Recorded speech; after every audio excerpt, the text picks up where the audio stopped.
Good morning, everyone. Thank you for getting up early and coming here.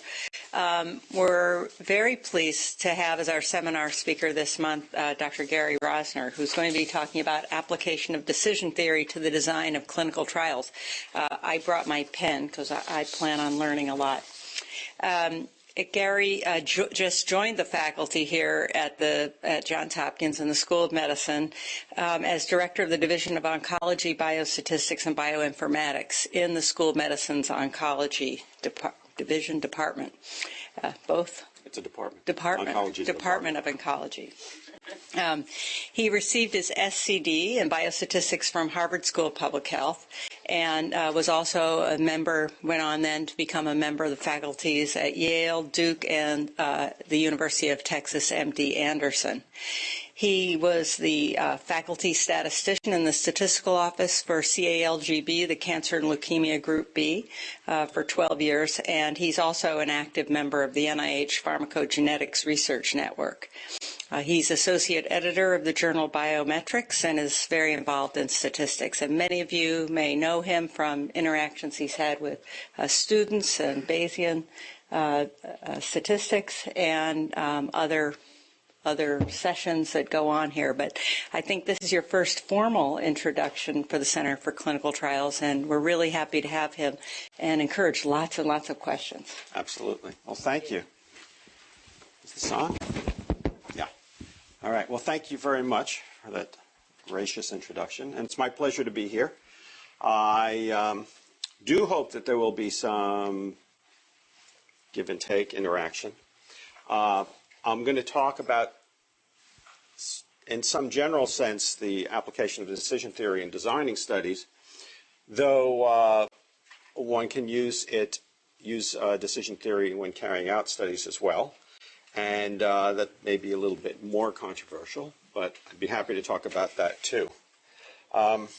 So just briefly, I'll go over what Bayesian optimal design is. I'll focus my attention on phase 2 studies in cancer because phase 1, phase 2 studies in cancer are a little bit different from they are in other disease areas. And we'll talk a little bit about that. And then go into a couple of examples of some projects we've worked on and some papers we've done. And that should take us to 9:30. So why decision theory in design? So the reason to do that is, obviously, you make a lot of decisions when you're designing a clinical study. You might be deciding how large a study to do. What's the sample size? How long do you need to follow patients?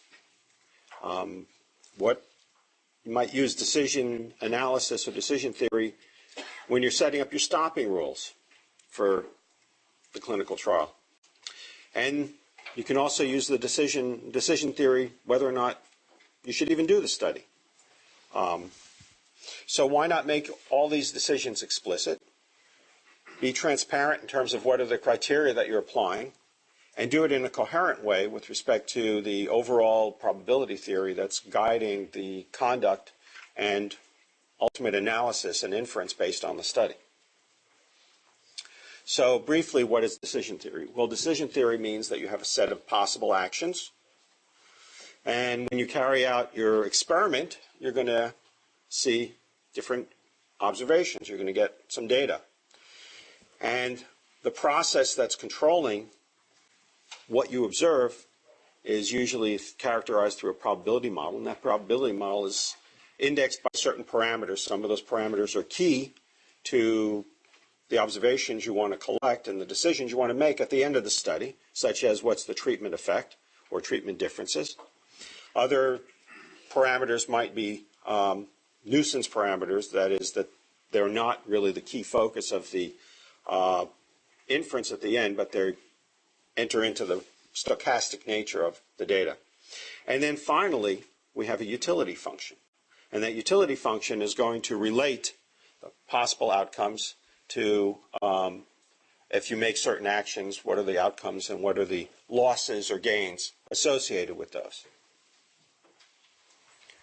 So Bayesian optimal design, as opposed to non-Bayesian optimal design, I guess one could simply state that the main difference there, at the risk of oversimplifying, is that their set of parameters are treated as random variables, or so that you bring through the stochastic nature of everything in terms of your decision, as opposed to a non-Bayesian approach where you might take a minimax approach and say, let's just pick those parameters that are associated with the maximum loss and try to minimize our maximum loss in a minimax type approach.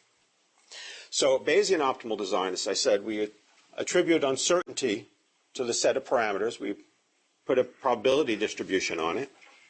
And we have variation in what we're going to observe resulting from a given action, little a, which is in the space of overall actions. And so our sampling distribution is indexed by the parameters as well as what decisions we make, what actions we choose. And so the utility function, what we're going to do is we're going to integrate over all possible outcomes that could be derived from a given set of parameters, integrate that with respect to the uncertainty associated with those parameters as well as the outcomes, and get the expected utility associated with each outcome for a given action A. And then we're going to choose that action that's going to maximize our expected utility. So in a nutshell, that's what we want to do. A simple example. Suppose we want to carry out a study where we're interested in targeting systemic exposure of patients to a given drug. And one way of measuring that would be through the area under the concentration time curve. So if this line here corresponds to the concentration of a drug in a given patient, the area under this curve is one way of measuring the overall systemic exposure. And it may be that this is too low an exposure to produce the pharmacodynamic effect that we're interested in terms of inducing response, affecting symptoms, and so on. It may be, however, that somebody whose curve looks like this has too high an area under the curve, too high an exposure, and is at higher risk of, say, side effects or untoward effects of the drug. So what we want to do is we want to set up a target range for the area under the curve. And so we might create a loss function associated with that. So our utility function would be the loss associated with the area under the curve for this pharmacokinetic example. And the area under the curve is a function of dose as well as these two parameters in a simple one-compartment model. But for us, the action space consists of what dose we're going to give to the patient. And so we want to choose that dose that's going to minimize, in this case, the loss associated with a given utility function. And the loss function I'll show you in the next slide. So this is an actual example of a study we designed at MD Anderson. And the loss function is a function of the area under the curve. And so the clinicians had decided that an area under the curve in this range is the target. Something that's too low is going to have a lower chance of inducing a response in these patients or leading to long-term benefit. And this is actually in high-dose chemotherapy. And so if the dose is too high, you risk killing the patient. So we put together just a simple asymmetric loss function so that this loss is steeper if it's too high than if it's too low. So the area under the curve is our quantity, our measure of interest. It's a function of the parameters in the model. And so we have our loss function. And in this particular study, we had historical information from two other studies. And if this is a hypothetical patient, first patient in this new study, we've estimated this individual's own pharmacokinetic parameters. So we can, based on that, for a given dose, we can come up with an expected area under the curve. But the area under the curve for a given dose has associated with it uncertainty, and the uncertainty is related to the uncertainty in the parameter estimates for this particular individual. So what we want to do... Gary, just quickly maybe say what those lines are. I'm sorry. Okay. So, I don't know what they are. Okay. So, yeah. No, I'm looking at the clock. So we've got two parameters in the pharmacokinetic model. So here we have log volume, which is one of the parameters, log of the elimination rate, which is the other parameter. From those parameters, we're going to estimate, or one can estimate, the area under the curve. It's a deterministic one-compartment model.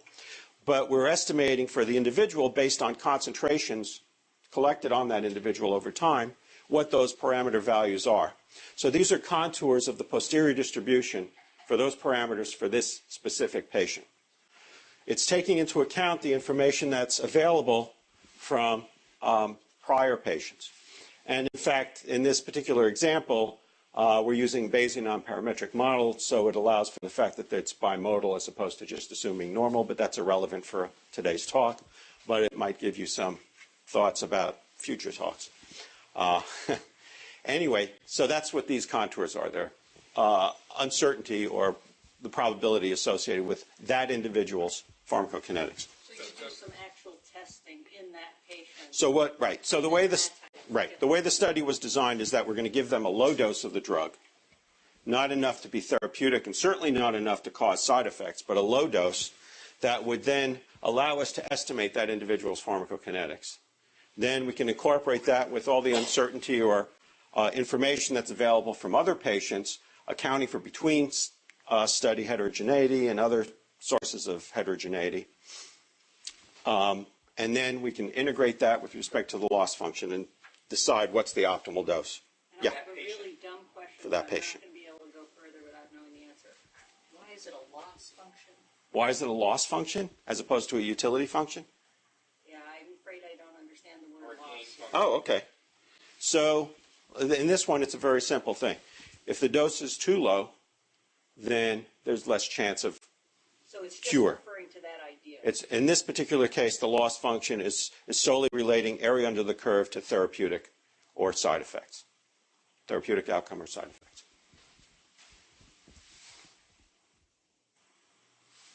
So again, this is the loss function.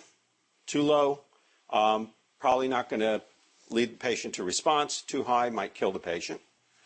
So we integrate this loss function with the uncertainty in the previous contours to decide for this particular patient, this is the dose that minimizes the expected loss for AUC. Okay? So the whole point of this is that if one comes up with some utility function that makes sense in the clinical setting, then one can take the uncertainty associated with the individual and prescribe for that individual his or her specific dose that should either maximize the gain or minimize the loss. Okay, so that's an application of decision theory to a study design. Now, yeah, Swara. Does that loss function give us information on what the optimal dose would be for the next patient? Well, what's going to tell us for the next patient, because we're not going to, in this particular study, we're not changing the loss function in between patients. But the next patient will have his or her own pharmacokinetic parameters with certain uncertainty. Hopefully the uncertainty will get better as we have more patients. But then for that patient, when we take those estimates as well as the uncertainty and integrate it with respect to the loss function, we would likely get a different prescribed dose. So it's specific to the individual based upon, in this case, just the pharmacokinetics. One can also incorporate covariates and things like that if they relate to outcome. Okay, so in cancer, phase 2 studies are a little bit different than they are in other diseases. And quite often we view phase 2 as a screening process. We have certain drugs, we know something about the dose toxicity curve from phase 1. So now we're trying to see whether or not there's any evidence or any hint of activity. Does the drug produce some biologic response that either directly or indirectly hints to what it might do in the clinic in terms of survival, in terms of reducing the risk of progression? So we'll use intermediate endpoints typically, endpoints that'll be available much sooner than, say, overall survival. And we'll just screen these drugs, try to go through in as quickly as possible while still being relevant biologically or clinically, and see whether or not there's a hint of activity. So new treatments are arising all the time. People are coming up with, especially now, different targets, different molecular targets, coming up with drugs that affect those targets, trying to see whether or not there's a hint of activity. So which of these treatments deserve further study? Further study would be either in subsequent phase 2 studies or going into a phase 3 randomized clinical trial, comparing it to the current standard. When we do phase 2 studies, as we do other studies, though, there are always costs. There are costs in terms of the number of patients. There are costs in terms of how much the study actually costs, how much money you're going to get from a funding agency, how much you're going to have to try to get from your School of Medicine or somebody else, as well as resources. If it's a multi-center study, you're going to have to, in each center, you're going to have data managers, you're going to have research nurses, and so on. So, in essence, there is an underlying decision process. One may think that it's a clearer decision process in the pharmaceutical industry, but in fact, it's always a decision process. So, one can think about the following schematic diagram. And this is kind of the idea that we have in these two papers that I have listed up there. At any particular time, there may be, in this case, 5 different studies, different phase 2 studies of different agents or combinations of agents going on. Periodically within each study, one's going to make a decision. Do we stop the study or do we continue? In this example, the second study, we've decided to stop. If we stop, we can decide to stop and abandon the drug from any further evaluation or the combination, whatever we're looking at in this study. We might decide we're going to stop and this thing is not showing enough activity to warrant further investigation. Or we may stop and say, this is showing promise, let's evaluate it further. Meanwhile, at the next point in time, a new drug or a new study may open up. These other ones have closed, and these 3 are continuing. So there's really a process that's always going on. And what we're trying to do is to develop methods that would allow one to consider the entire process as opposed to thinking about each study on its own. So that's a long-term goal. At present, we're setting up things study by study. But thinking about the entire enterprise, that's kind of what's going on. So as I mentioned, new therapies arise over time. One can think of it as an almost indefinite sequence of new therapies. There's always going to be new ones, hopefully. It's a sequential decision problem. So at any point in time, we have to make a decision. Do we stop this study?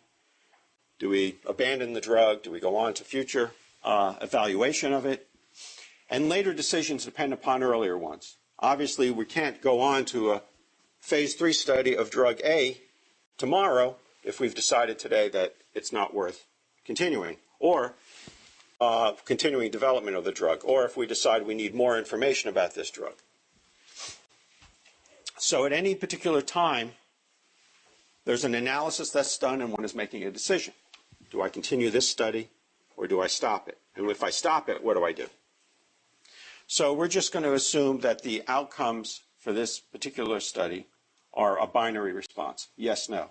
In cancer, quite often, at least historically, it's been a binary measure of response.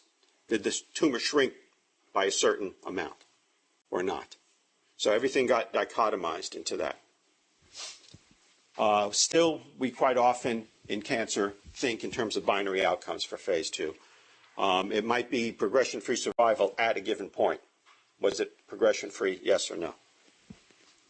So we're just assuming here that the sampling distribution in study I for patient J within study I is just a Bernoulli. And theta sub I is the underlying probability of success or response in study I. So we're going to make a decision, D, at time T in study I for the current study or treatment. And we have 3 decisions. So one decision is to abandon this current drug. Another decision would be to stop this study and move on, either evaluating it in phase 3 or perhaps in some further phase 2 evaluation. Or the third might be to continue the current study. So it's a sequential decision process within a study. And as I mentioned in the schematic diagram, we could have multiple studies going on at the same time. So we would have multiple decisions to make at a given point in time. So right now, we're only considering one study at a time, but the model that I'm going to present is going to allow learning across different studies. So at least the historical information will carry through. For example, if you have a class of drugs that target a particular type of mutation in cancer, perhaps for the whole class, there's a population of class-specific response probabilities. And so we could borrow strength through a hierarchical model in that way. Or there may be other reasons why we think that it's worth considering that there's this larger population of response probabilities. And we can share some information across the different studies. So at time t, we have a history. We have a history of all the previous studies. We know what data were collected, and we know what decisions were made. We also have, well, that's what's shown here. So if we're in just one study, again, we know what decisions were made and what the history was. And that's shown here, H sub t. The data, the observations, these are all binary responses for the patients, are Y. And so here at time t, we have for study I, patient J, we have the multiple responses. And so decisions can and probably should depend on the history. But the decisions also look ahead at what might happen in the future, because we have to do that integration of the expected loss. And so we're going to have to take that into account, carry out predictive calculations. And so we'll do all that within a Bayesian hierarchical model. So again, our data for each individual is just a yes, no, response, success, no, success. We're going to use a probit model to characterize this probability of success in study or treatment I. So that just says that that probability is relates to a normal cumulative density, cumulative distribution function, centered at mu sub I. The reason for doing that is that it makes the calculations easier, and also it means that these means themselves can now be positive, negative. There's no restriction in terms of that. It's a hierarchical model, so that for study I, it comes from a population where the expected value for all those from that population would be mu 0. And then we're going to assume that these hyperparameters are fixed or known. Some of these parameters, these variance terms, in fact, we have to fix for identifiability issues to prevent those. But for our purposes, we're going to assume they're known. Why? Why the sigma squared? The sigma squared? Yeah, like why couldn't you, if you have multiple studies, why can you estimate sigma squared? In the probit model, because there's no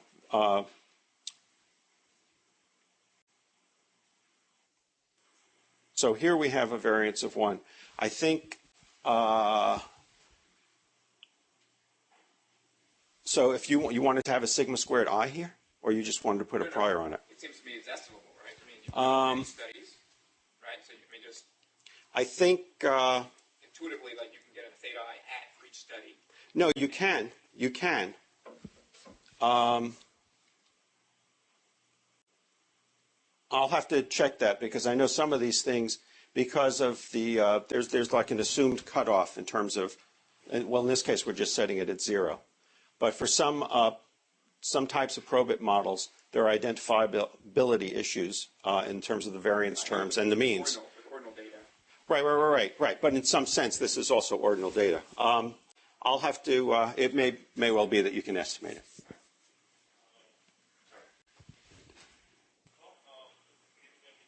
I'll have to think about that. So each study is a single-arm study. We're just evaluating either a specific drug or a combination of drugs. And we want to screen through all of these therapies for activity. We're going to allow fixed size groups to enter the study so that at least it could be after every patient, it could be after every group of, say, 5 patients that we make these decisions. And we're going to have N sub 1 patients per group. So again, this could be either one patient or it could be like a group sequential type approach. And we're going to have a horizon, a finite horizon in terms of the number of patients who can enter into the study. So that corresponds to the number of decision times, capital T. So capital T times N sub 1 would be the total sample size we're allowing. So no study can go on indefinitely. And then we have a utility function that's going to incorporate costs and benefits associated with continuing this particular drug. So it turns out when you're doing a fully sequential design, it becomes very difficult computationally. And one has to use backward induction in the following sense. And I have some pictures later that'll make it a little bit clearer, but just briefly, if you're at the end of the study, you can assume you have, let's say, everybody's responded. So you have decisions to make, either to go to phase 3 or to drop the drug. In that particular case, where, say, everybody's responded, you take your loss function, you can figure out what's the optimal choice, which would probably be to go on to phase 3. Suppose 2/3 of the patients responded. Again, you take your loss function, what's the best decision, and so on down the line. Then you go to the analysis before then. So at the last analysis, you now know for every possible outcome what your optimal decision would be. You go to the time before that. Now, I have to project to the last analysis time and the last decision point. I know where I am, let's say, at the next to the last. I do my projection. If I project to everybody responding, I know what my best choice would be. So whatever the probability is of going from where I am now to everybody responding versus from where I am now to, let's say, 2/3 responding or to 1/4 of the patients responding, each of those has a probability. But if I get to the last for each of those possible outcomes that I might have observed or might observe in the future at the last, I know what the optimal choice is. So now I can say with some probability what's the what's the probability or what's the expected loss of making a decision to stop the study now and go to phase 3 based on projecting into the future and what my possible outcomes are. I can do that at the next to the last. Then I can go backwards in time and again project into the future. What are my optimal decisions at all these possible outcomes?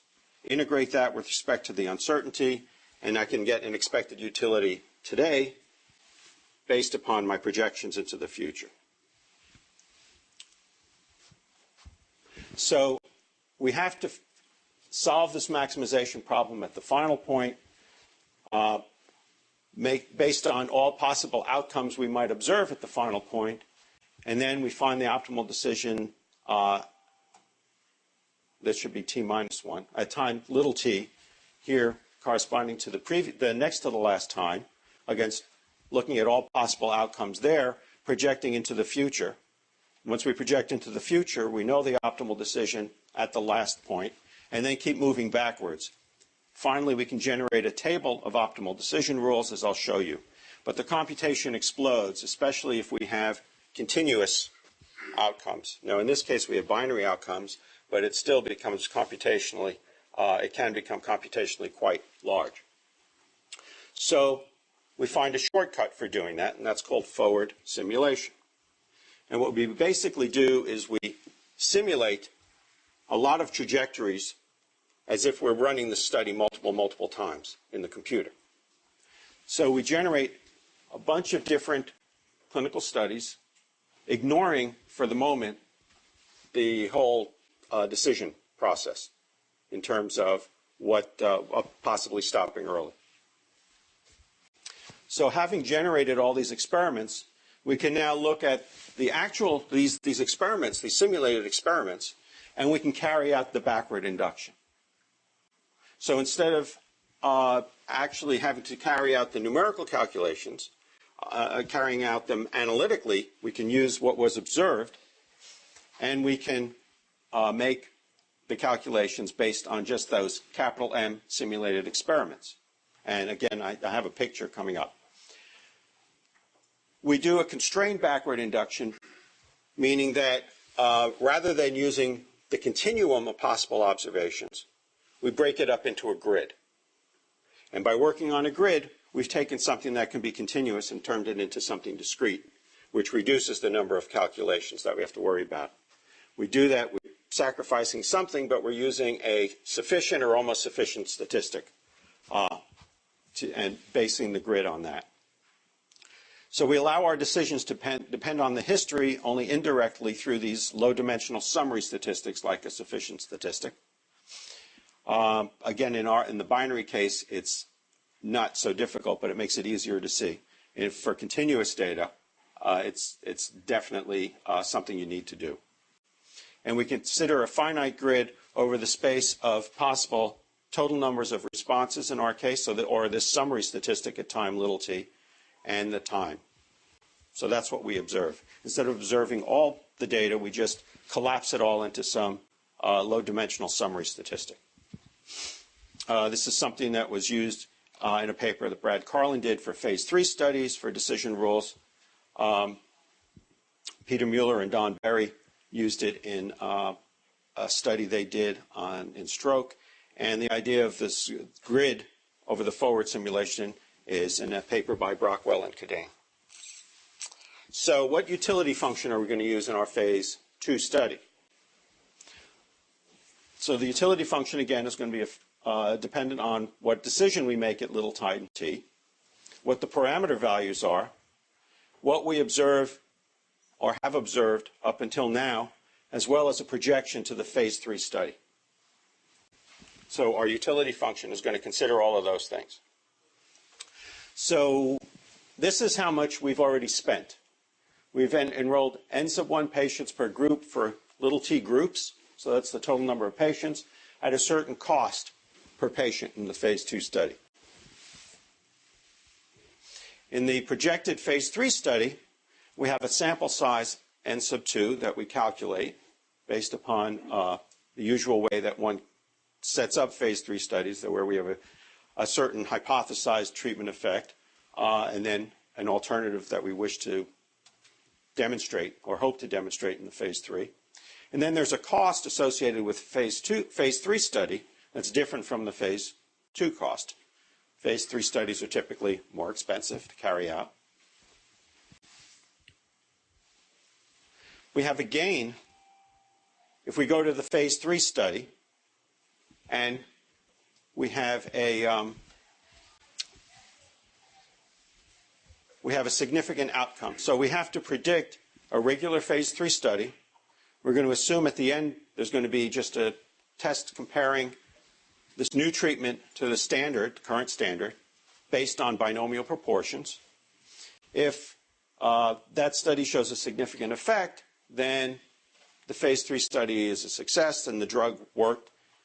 And there's going to be a benefit that's not only yes, no, that the phase 3 study showed a result, but also it's going to be proportional to the improvement in success probabilities or response probabilities that was demonstrated in the phase 3 study. So this first cost at time t is the same whether we stop and discard the study or we continue to phase 3. The part that matters in phase 3 is the cost of enrolling future phase 3 studies. So if we continue this, if we go on to phase 3, then we're going to have to pay to carry out the study, enroll those patients, but we may see a benefit proportional to how well the drug performs. So if this treatment is performing really, really well, there may be a substantial benefit, and it's worth, it may be worth stopping now and going to phase 3 as long as the cost is not too great. The other decision is to continue this study because we don't yet have enough information to make these decisions. So as I mentioned we do forward simulation. So this is a graph showing a bunch of simulated trajectories. Each line corresponds to a set of posterior means of the response probability for a given drug. For this drug in these different capital M simulated studies. I think there were like 2,000 or something. We're doing 5 groups of patients, and we do an analysis after every group of 5, up until 40 patients. So there are 8 decision times. And so the data would be the summary statistic, which would be the posterior mean, and when we do the analysis. So that just shows all of the simulated values. So the backward induction now, we go to the last time point, and we form a grid. And we're going to say that the expected utility for when you're in this grid point is just averaged across all losses or gains or whatever utilities associated with each posterior mean. So we just lump them all together into this grid. And we can do our projection based upon that average posterior mean, compute a predictive distribution, and get an average expected utility for all those points that land in this grid. The same thing for this one, the same here and there, and so on. Once we've done that, we know what our optimal decision is if we're in any of these boxes. We've already computed what our optimal decision is. Probably up here, the optimal decision is to go to phase 3. If we're over here, the optimal decision is to abandon the drug. We're forced to make a decision at every point there. Once we've done that, we can now go backwards. So if we were to land in this box, again, there are certain, we're going to lump together all these trajectories that land with a posterior mean in this box. Once we're here, there's a certain probability of going from this box to that box at the end. We know what the optimal decision is there. So the optimal decision here would be that optimal decision times the probability of getting there.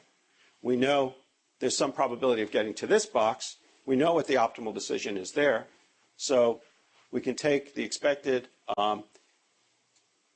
value here, the optimal decision here, the probability of getting from this box to that box, integrate that, and so on across all these possible boxes, and come up with an expected utility here. And the optimal choice here is going to be whatever maximizes that expected utility. Do that for every single box, the ones up there, the ones down here.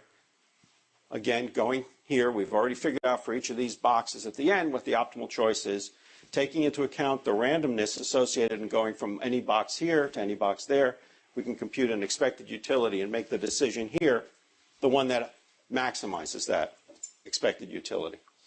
So now we know what the optimal choice is at the next to the last decision time.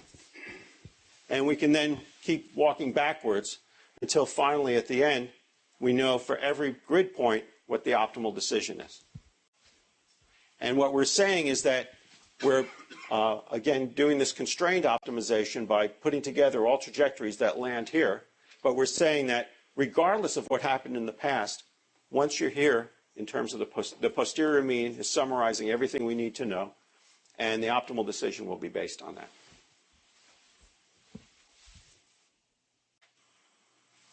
Once you've done that, you can then come up with a boundary. And we know once we start the study that this is our optimal boundary. If our posterior mean is in this region, we continue. If it's above here, we switch to the phase 3. If it's below here, we switch to, we discard the drug from further evaluation. As in this example, we have 5 patients per cohort. The cost for a patient in phase 2 was 0.14 units. The cost in phase 3 was 0.7. These costs actually come from, I'll show you in a slide, we had compared our method to another one. And so these costs allowed us to make that comparison. B is the benefit in units that are comparable to these costs associated with, that's proportional to the degree of benefit we observe in the study. And this is what we computed for the phase 3 sample size. So once this is this table is set up, we're kind of done. We can just crank out these studies. We can evaluate it based upon certain decision errors. So this would be the, if we accept, meaning that we say that the drug is efficacious, I think that should be phase 3. Sorry about that. So the probability of a true positive would be the probability that we go to phase 3, the drug shows benefit over the standard, conditional on our having recommended that decision. And a false positive decision would be, or probability would be 1 minus that. And then we also have false negative decisions, so there's a probability associated with that.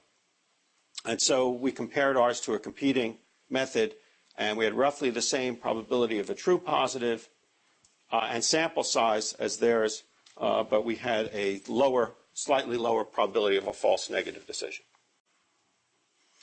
And in the interest of time, I'll just skip this, but there was a method, Wang and Leung, where they, which is the one we compared ours to. And so they have these costs as well. So that's where I came up with those, just to put things on even footing. But their concern is in terms of keeping type 1 and type 2 error probabilities the same. And our utility function is a little different because we're projecting into the future phase 3. I'll skip that. So the overall conclusions are that one can incorporate through this hierarchical model learning across the treatments rather than evaluate each particular study in isolation from the others. So we did that through this hierarchical model for the response probability. We can efficiently screen out treatments that are clearly inactive by using this decision rule. The probit model is a flexible model to use because one can incorporate different patient covariates in estimating those response probabilities. And we can estimate the success rate with better precision if we're incorporating historical information. Gary, Yeah. how much actual data, real data from phase 2 studies or whatever, do you need for this to work? The simulations and so forth to be valid? I mean, you could start it from scratch, but, you know, we're typically in a situation where we have a lot of information. And do you use information? I wasn't sure whether it's just information from your group of studies, or do you do a full meta-analysis and systematic review of existing data? That would depend. I would think it would depend. So we can start things off being, in terms of the actual analysis that's done, I'm glad you mentioned that. So in terms of the actual analysis that's done, one can be very non-informative in a sense. In terms of the decision, though, I think when you're designing a study, you're typically pretty informative. I mean, you specify a null hypothesis. You specify a very specific alternative hypothesis. So in that sense, it's a different question than how you're going to carry out the analysis. But in terms of what you would consider as most relevant to the particular study you're designing, you know, something that was done, 40 years ago to treat a certain cancer may not be wholly relevant to what's going on today. Supportive care changes, things like that. So that's just part of the underlying decision-making process. All right, let's switch gears to another example. The current trend in cancer treatment is to find what are called targeted agents. So as we learn more about the molecular pathways that underlie cancer development and progression, we're also able to develop drugs that can affect those pathways and inhibit them. As a result, we may not see immediate tumor shrinkage. That is, the drug may not be cytotoxic, but instead it may slow or inhibit growth of the tumor, in which case it would be cytostatic. Historically, we've always considered successful cancer treatment, those treatments that immediately show tumor shrinkage.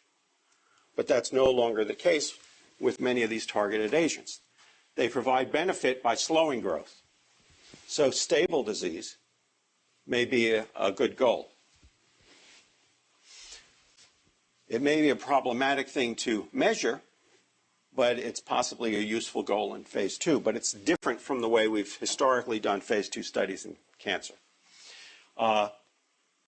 Naturally, we think randomization is important because there's great heterogeneity in growth rates for certain cancers, even metastatic cancers. Some grow slowly, some grow more quickly, even within the same disease. The example I'll talk about is metastatic kidney cancer, where you see great heterogeneity. If you don't have randomization, you don't know whether or not the slow growth is because, by chance, you've enrolled a lot of patients with slow-growing tumors, or whether it's the drug that's slowing the growth. But I guess I don't have to talk about the benefits of randomization to this group. Phase 2 studies, again, are looking for activity, but given the fact that we're looking at cytostatic as opposed to cytotoxic immediate response, we're looking for stable disease, we may have to enroll more patients than we have in the past. As I mentioned, as we learn more about how cancer cells work, we can identify molecular targets and design drugs to affect them. So we can find things that look at initiation, so in prevention studies. Angiogenesis, the development of new blood vessels to feed the tumors, if we can inhibit that, and there are many new targets that are anti-angiogenic in nature, if we can reduce the ability of a cancer tumor to develop new blood vessels and feed itself, it may stop growing. And also if we can inhibit the metastatic process. How best do we measure these pharmacodynamic effects? Radiographically, biopsies, that's an open question that is still going on. So what I'm going to talk about is a particular type of enrichment design. So an enrichment design that I'm going to be talking about is we're trying to ultimately figure out which patients are the ones who are showing benefit. And those are the patients we're going to be, in some sense, targeting to evaluate the drug. So who may benefit and who might not. The particular proposal I'm going to talk about is a randomized discontinuation design, and I'll tell you what that is in a moment. An alternative from Rich Simon and Boris Friedland is a cross-validated adaptive signature design. This that I'm going to be talking about is the one that we've proposed and used in several cancer studies. So the question again is, does the drug show sufficient activity to warrant further investigation? It's the screening process again in phase 2. If it shows clinical efficacy, well, that suggests that there's activity. But if it shows activity, there's not necessarily clinical efficacy. And again, in cancer, historically, we've seen a lot of studies where treatments have induced response, tumor shrinkage, but there's really no overall benefit in terms of survival. So that's part of the issue in terms of the intermediate endpoints that we use for phase 2. Typically, for phase 2, we want to get a quick answer. So we want to screen through all these treatments for activity. We tend to want smaller studies for phase 2, shorter follow-up, so again, intermediate endpoints. Here I wrote surrogate, but that is a value-laden word these days. But we hope that whatever endpoint we use correlates with ultimate clinical benefit. As I mentioned, historically we've looked at tumor shrinkage and set up categories based upon the amount of shrinkage for response versus no response. And we've always assumed in cancer that the highest dose you give is necessarily the best dose, the highest dose without causing excess toxicity. So there is a balance between efficacy and toxicity that has been kind of arbitrarily, well, it hasn't been discussed in a systematic way except in a few cases. But there is this underlying balance. But targeted agents, as I say, may not shrink tumors, so they may stall or slow tumor growth. So that the different endpoints suggest that perhaps different designs are needed. Let me just skip ahead to talk about the randomized discontinuation design and do it based on the schematic. So the idea here is that everybody's going to get the new drug. We recognize that there's heterogeneity in terms of the growth rates. So some patients may actually see tumor shrinkage. Some patients may not be able to tolerate the drug. Some patients may not adhere to their prescribed plan. And some patients may just show stability in the disease. It doesn't seem to be it hasn't progressed quickly, but it also hasn't shrunk. So those patients with stable disease we're going to randomize. And they get randomized either to continue the therapy or to go on to a placebo. If they go to placebo and progress, then they can switch back to the therapy. The point here is that we've taken a big funnel, and the patients who appear stable, we can still ask, is it because they got the drug, or is it because we've just happened to pick out those patients who have slower growing tumors?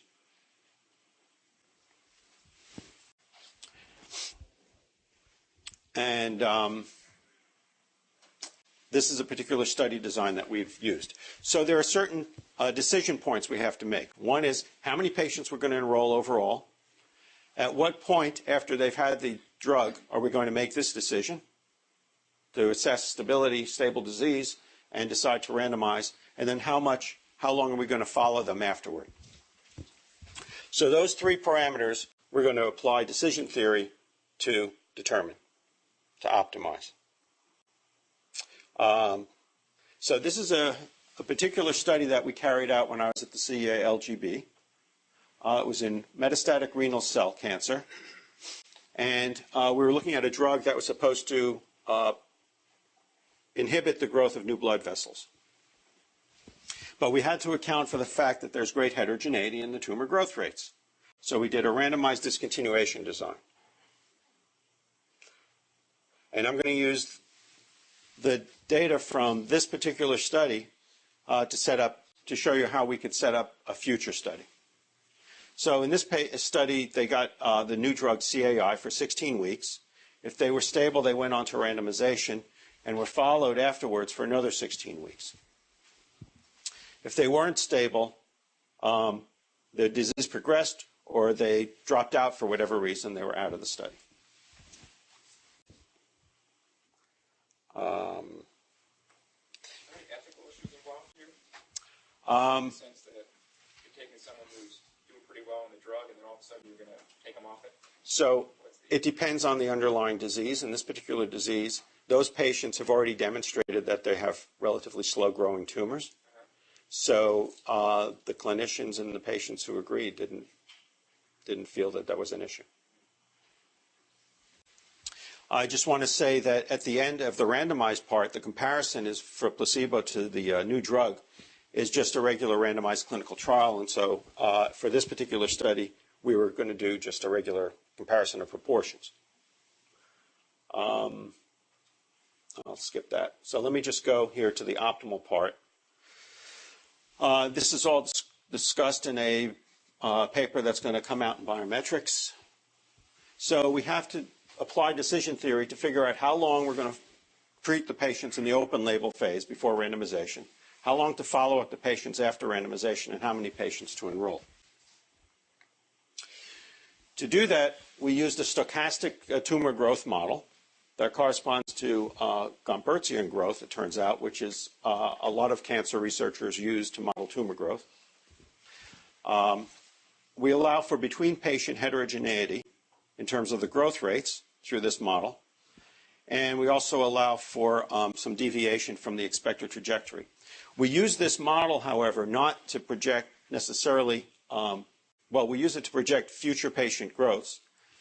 And we anchor it at the observed tumor size measurements that we have from the previous CLGB study. Let me skip that. Okay. So there are three parameters in this particular model. We're going to use the observed tumor growths for the patients who are treated in CAI on the CALGB study, and we're going to interpolate between those points using this Gompertzian model, this stochastic model.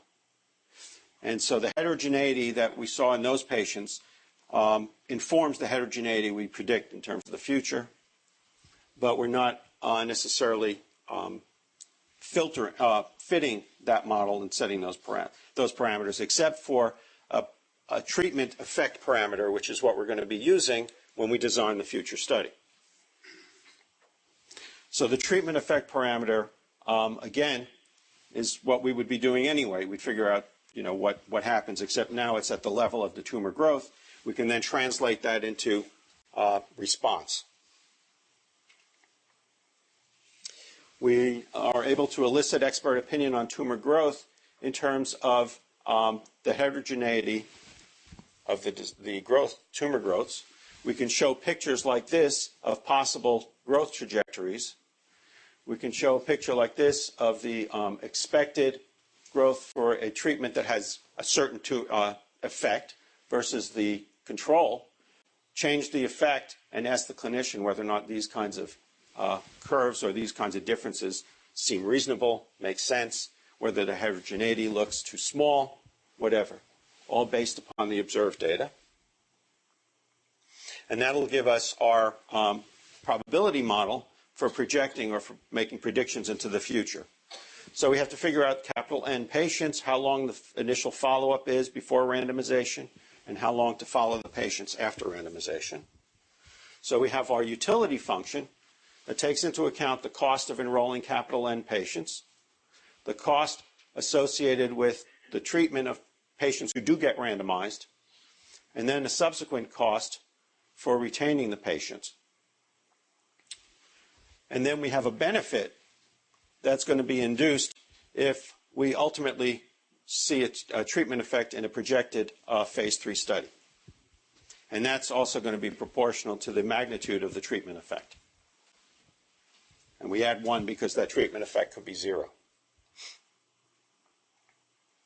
So we're going to simulate the study, the clinical trials, and for different values of these parameters, get an overall utility measure. So we simulate it multiple times, and we have this surface, this 3-dimensional surface, well, actually 4-dimensional. So for all 3 of these parameters, we have a utility. We then fit a curve over that, use that curve to correspond to the response surface, and then pick the point that maximizes it. So here's the duration of the first open label phase, the duration of the second, and the utility function. So I can't show you the sample size on this curve. But we would then smooth over. There are actually a bunch of points here, and they're a big scatter. But we just smooth through the surface using a multidimensional smoother, and then just pick the optimal point. So here we have the sample size and the utility just projecting into that plane, into that dimension. And this point would be the maximum. And then we have, for different values of costs and so on, we can determine what the optimal decision is. And that's what this shows.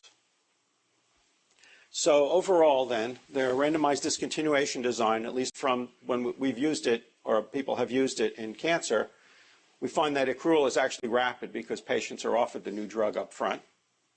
But it still has randomization so that we can efficiently rule out disease-stabilizing effects of the therapy from just happening to enroll patients with slow tumor growth.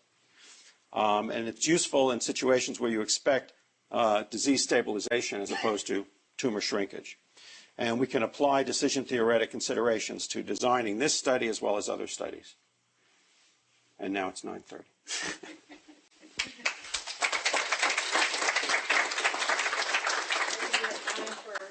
Really quick question. Thank you very much for the excellent talk. My quick question is, if you compare a standard trial design to the randomized discontinuation design, and they both get the same sample size, have you done a comparison to see which one gives better utility under different scenarios? So what I didn't mention is that, so this is the duration of the first open label phase. This is allowed to be 0. which would mean that everybody gets randomized. So that's automatically included in the decision making. Thanks. That was a really quick question. We have Yeah, 30 this more isn't a seconds. question, but it's a comment. It won't be out for a while, but I encourage people to look at that biometrics article. It's a discussion article, and as we speak, you're probably trying to do a rejoinder on those discussions, but it's going to be a great package, I think. Thank you. So is there a lot of literature on constructing loss functions? So I just thought that the FDA should have a loss function to be more formal in terms of they're making decisions about whether to approve a drug or not. I mean, it's awfully not black and white in the sense that there's some efficacy, there's adverse events and stuff like that. So is there kind of a group of people or some set of authors who work on the construction of loss functions that might be? In medical decision making, some, but not a lot. At least I'm not aware of a lot. I mean, it's obviously in economics, there's a lot. But are you, Tom, aware of many in terms of medical applications? Kevin, Shaking his head. Shaking his head. Oh, right. Because I think obviously the construction of the loss function is critical on all of this, right? I mean, Yeah. you got to buy into that. Yeah. Yeah, it is. It is important. And the other question is whose loss function? Because, you know, the drug maker has a different loss function than the FDA, than the patient. In your utility function, you fix like a sample size in future study, but I'm thinking of that. Well, should that depend on what you can see in this current study, and then look at how big the sample size for the future. I know that of course the complicated the best. So it doesn't necessarily complicate it. My view, at least in these particular applications, was that one is typically going to set up a phase 3 study with in these situations, the way one does it anyway, where you just assume that it's a randomized study. The null hypothesis is that there's no treatment difference. The alternative is what sort of treatment difference would be large enough to change practice, essentially. And those decisions or those values are really independent of what you see in your phase 2. But what happens is that given the information from the phase 2, through the predictive probability calculations, the magnitude or the expected magnitude of that difference does enter into the phase 3. But the criteria that are used for the null and alternative hypothesis are independent of what you see in the phase 2, and so the sample size is typically going to be independent of that as well. Sorry to cut you off with just the clock. Sure. But that was great. Oh, thanks.